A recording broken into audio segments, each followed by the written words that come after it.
दोस्त, किसी ने बड़ी कमाल की बात कही है कि ना संघर्ष ना तकलीफ तो क्या मजा है जीने में। अरे बड़े बड़े तूफान थम जाते हैं जब आग लगी हो सीने में। दोस्त, आज मैं एक ऐसे स्टूडेंट के बारे में बताने जा रहा हूँ जिन्होंने अपने मेहनत के दम पर अपने माँ बाप का नाम रोशन करने के लिए दिन रात एक कर दिया। दोस्त, इनके पिताजी बहुत गरीब थे और वो एक रिक्शा चालक थे, रिक्शा चलाने का काम किया करते थे। और घर का हालात इतना ज़्यादा ख़राब हो गया था कि अब उसे खाने तक का खर्च जुटाना बहुत मुश्किल होता जा रहा था। पिताजी को फाइनेंशियल हेल्प मिले, इसके लिए उसके दोनों बेटे ने किसी होटल में काम करने लगा और साथ में पढ़ाई भी कंटिन्यू कर रहा था। लेकिन दोस्त, अपने घर का हालात को देखकर इसके छोटे भाई ने पढ़ाई छोड़कर काम करने पर फोकस कर दिया और अपने बड़े भाई से कहने लगा कि भैया, हम तो पढ़ाई में इतने अच्छे नहीं हैं, लेकिन आप बहुत अच्छे हैं और तेज़ भी हैं, इसलिए आप अपना पढ़ाई नहीं छोड़िएगा। भैया, आप पढ़िए और हम काम करके आपको पैसा भेजा करेंगे। यार, इतना बात सुनकर बड़े भाई की आंखों में आंसू आने लगा और अपने छोटे भाई को गले से लगा लिया और कहने लगा कि तू छोटा भाई होकर बड़े भाई का फर्ज क्यों निभा रहा पगले। तो यार, उसके छोटे भाई ने जवाब दिया कि भैया, पिताजी का हालात अब देखा नहीं जाता। भैया, आप पढ़ने में अच्छे हो, मुझे विश्वास है कि आप ज़रूर एक दिन कामयाब हो जाओगे।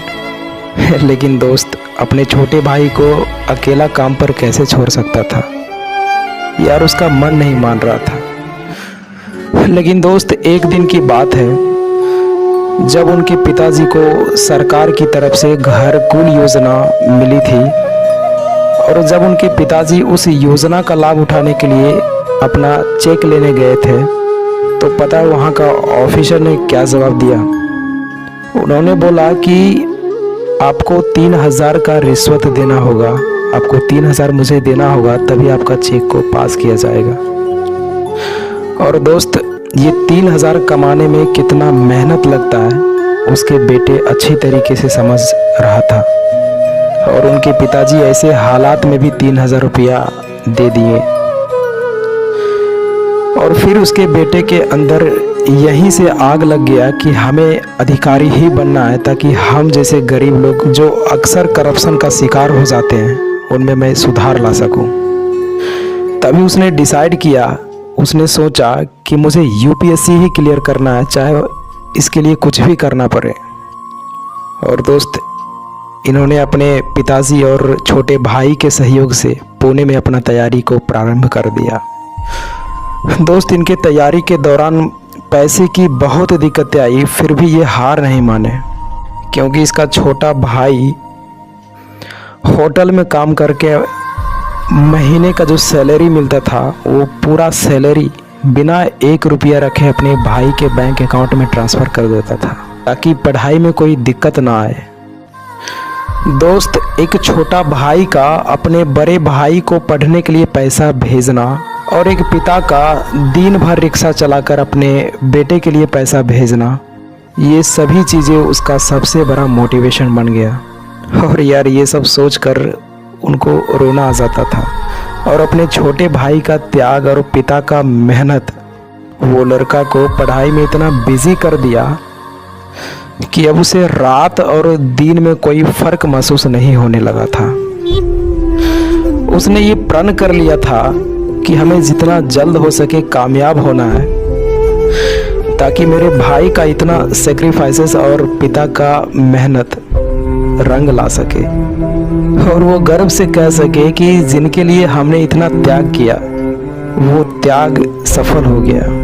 और दोस्त, वो कहते हैं ना कि समस्याएं चाहे कितनी भी आ जाए, अगर आप सच्चे मन और लगन के साथ पढ़ाई करते हो ना तो आपको सफलता एक दिन ज़रूर मिलती है। और दोस्त, जब यूपीएससी का रिज़ल्ट आया ना तो पहले ही अटेम्प्ट में हिंदुस्तान का सबसे यंगेस्ट आईएएस बन के दिखा दिया।